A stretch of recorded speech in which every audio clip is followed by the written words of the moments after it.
नमस्कार दोस्तों। पिछली कक्षा में अपन ने देखा था राजस्थान माध्यमिक शिक्षा बोर्ड की पुस्तक हिंदी व्याकरण एवं रचना प्रबोध का प्रथम अध्याय भाषा व्याकरण एवं लिपि का परिचय, जिसमें अपन ने देखा कि भाषा किसे कहते हैं, भाषा का स्वरूप कैसा होता है और भाषा किस प्रकार उसमें दूसरे शब्दों से के मिश्रण से वो भाषा बदलती रहती है ना। और अब हम अभ्यास के प्रश्न उत्तर करने से पहले ये अभ्यास प्रश्न है, इनको हल करने से पहले एक बार इस अध्याय का सरसरी निगाह से रिवाइज कर लेते हैं। इसको क्या क्या अपनों ने पिछली कक्षा में अपनों ने देखा था। तो अपनों ने भाषा का स्वरूप देखा था, कैसी होती है भाषा और किन किन शब्दों से मिलकर मिक्स होके भाषा का स्वरूप चेंज होता है। और भाषा हमेशा कोई स्थायी रूप नहीं होता भाषा का, वो भाषा बदलती रहती है। और जैसे अपने हिंदी के बारे में भी पढ़ा था कि उसमें अनेक दूसरी भाषाओं के शब्द भी आके मिश्रण हो गए, मिश्रित हो गए हैं उसमें।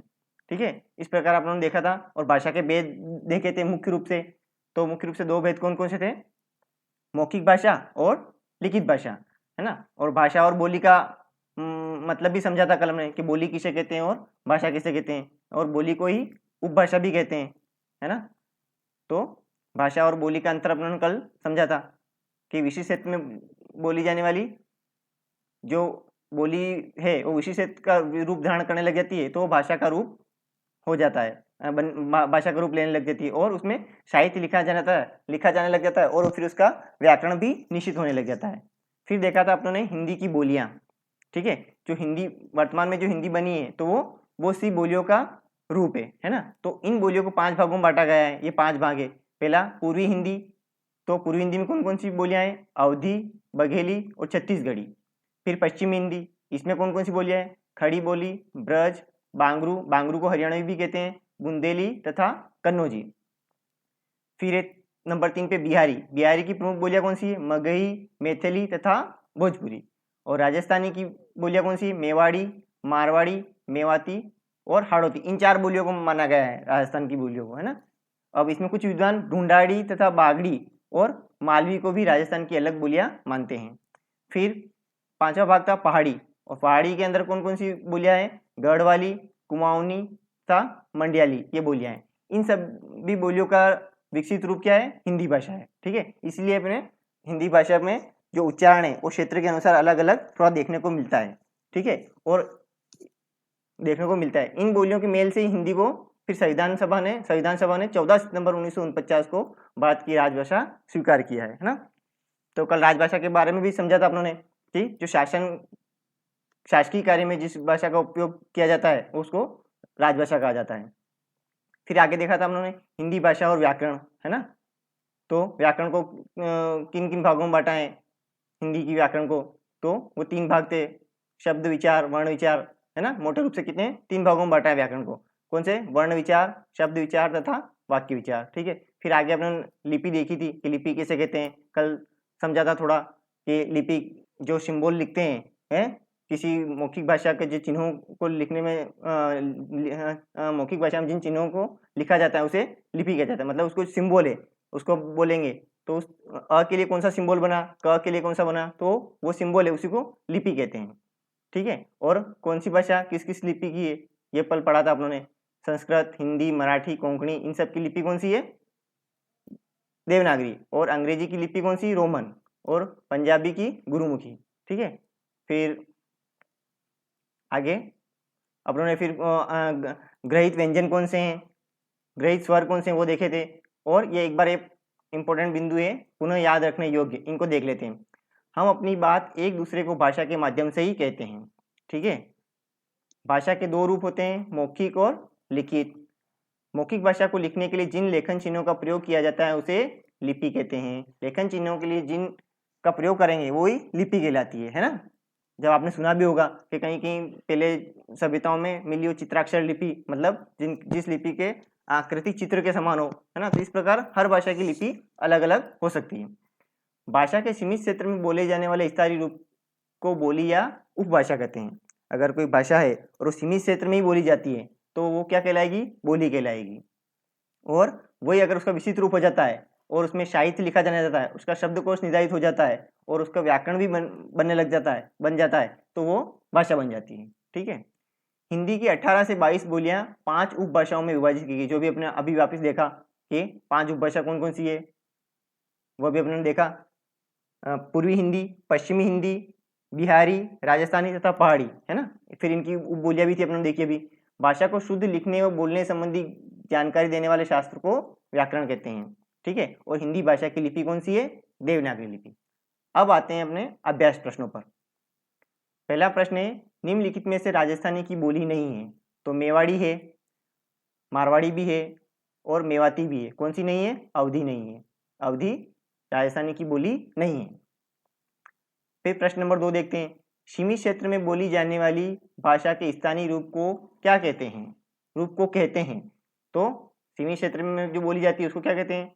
बोली कहते हैं। और बोली को एक नाम और है, उसको क्या कहते हैं? उपभाषा, ठीक है।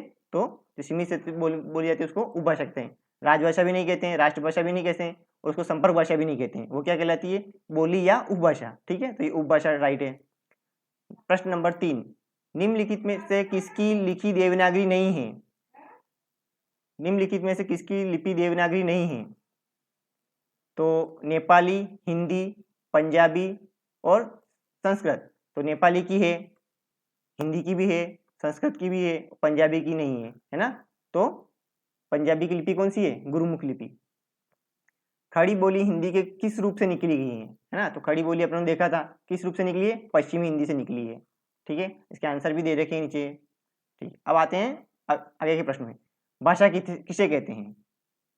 किसे कहते हैं भाषा?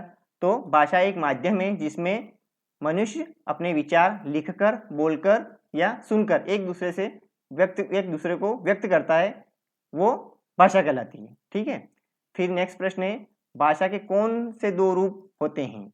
तो अपन ने पढ़ा ही है, भाषा के मुख्य तरह 2 रूप हैं। कौन सा? पहला कौन सा है?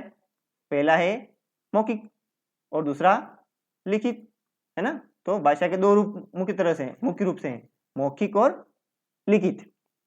फिर प्रश्न नंबर 7, भाषा और बोली में क्या अंतर है ना। तो भाषा और बोली में अंतर अपने देखा ही है अध्याय में। क्या होता है भाषा और बोली में अंतर? तो भाषा होती है विशेष क्षेत्र में बोली जाती है और बोली एक सीमित क्षेत्र में बोली जाती है। और भाषा का निश्चित शब्दकोश होता है और उसमें साहित्य लिखा जाता है और उसका व्याकरण भी निर्धारित होता है, और बोली में ऐसा नहीं होता है। तो ये हो गया भाषा और बोली में अंतर। अगर इसका उत्तर लिख के देख के पूरा चाहो तो आप यहाँ से इसको कर सकते हो कि भाषा और बोली में क्या अंतर है। भाषा और बोली में क्या अंतर है? तो भाषा का सीमित, अविकसित तथा आम बोलचाल रूप बोली कहलाता है, जिसमें साहित्य रचना नहीं होती तथा जिसका व्याकरण नहीं होता है और शब्दकोश भी नहीं होता है। जबकि भाषा विशेष क्षेत्र में बोली जाती है, उसका व्याकरण तथा शब्दकोश होता है तथा उसमें साहित्य लिखा जाता है। किसी बोली का संरक्षण तथा अन्य कारणों से यदि क्षेत्र विशेष होने लगे तथा उसमें साहित्य लिखा जाने लगे तो वो भाषा बनने लगती है। यहाँ से यहाँ तक, यहाँ से यहाँ तक, इसका उत्तर ये भी लिख सकते हैं, ठीक है। नेक्स्ट प्रश्न देखते हैं, प्रश्न नंबर 8। कौन सा है प्रश्न नंबर 8? हिंदी भाषा की विभिन्न बोलियों के नाम बताइए। तो हिंदी भाषा की विभिन्न बोलियां कौन कौन सी है, जिनको 5 भागों में बांटा गया है? पहला पूर्वी हिंदी, पश्चिमी हिंदी, बिहारी, राजस्थानी और पहाड़ी। तो इनमें कौन कौन सी बोलियां आती है? तो एक बार रिवाइज कर लेते हैं अपने। पूर्वी हिंदी में कौन सी आती है? अवधी, बघेली तथा छत्तीसगढ़ी। और पश्चिमी हिंदी में कौन सी आती है? खड़ी बोली, ब्रज, बांगरू, बुंदेली तथा कन्नौजी। फिर बिहारी में कौन सी आती है? तो बिहारी में आती है मगही, मैथिली तथा भोजपुरी। फिर चौथा भाग कौन सा है? राजस्थानी। राजस्थानी में अपने पढ़ा ही था, कौन कौन सी आती है? मेवाड़ी, मारवाड़ी और मेवाती, है ना। मेवाड़ी, मारवाड़ी, मेवाती और हाड़ौती, ये बोली आती है। और 5वां है पहाड़ी, इसमें कौन कौन सी आती है? कुमाऊनी तथा मंडियाली बोलियां आती है, ठीक है। अब प्रश्न नंबर 9, लिपि का क्या अर्थ है तथा हिंदी भाषा की लिपि का नाम बताइए। तो लिपि का क्या अर्थ है, इसका उत्तर देखिए आप। यहाँ से प्रश्न क्या है लिपि? तो भाषा को शुद्ध लिखने व बोलने संबंधी सॉरी, ये तो व्याकरण का हो गया। लिपि का क्या है कि मौखिक भाषा को लिखने के लिए जिन लेखन चिन्हों का प्रयोग किया जाता है उसे लिपि कहते हैं। और हिंदी भाषा की लिपि कौन सी है? देवनागरी लिपि। तो इस प्रश्न का उत्तर भी हो गया। अब आगे व्याकरण किसे कहते हैं? तो व्याकरण का भी अपने पढ़ा है, क्या है? भाषा को शुद्ध लिखने व बोलने संबंधी जानकारी देने वाले शास्त्र को व्याकरण कहते हैं। अगला प्रश्न है, व्याकरण के प्रमुख विभाग कौन कौन से होते हैं। ये अपने पढ़ा कौन कौन से मोटे रूप से व्याकरण के विभाग कौन कौन से हैं। तो व्याकरण के मोटे रूप से 3 विभाग हैं। पहला कौन सा है? पहला है वर्ण विचार, पहला वर्ण विचार। फिर दूसरा कौन सा है? शब्द विचार, दूसरा है शब्द विचार, ठीक है। और तीसरा कौन सा है? वाक्य विचार, है ना। तो भाषा के व्याकरण के प्रमुख विभाग कौन कौन से हैं? 3 हो गए, शब्द विचार, वाक्य विचार और वर्ण विचार, ठीक है। वर्ण विचार, शब्द विचार और वाक्य विचार, ये हो गए भाषा के रूप, ठीक है।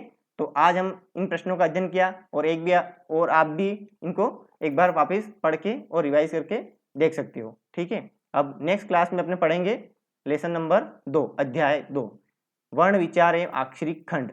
इसका नेक्स्ट वीडियो में नेक्स्ट क्लास में इसका अध्ययन करेंगे। तब तक के लिए धन्यवाद।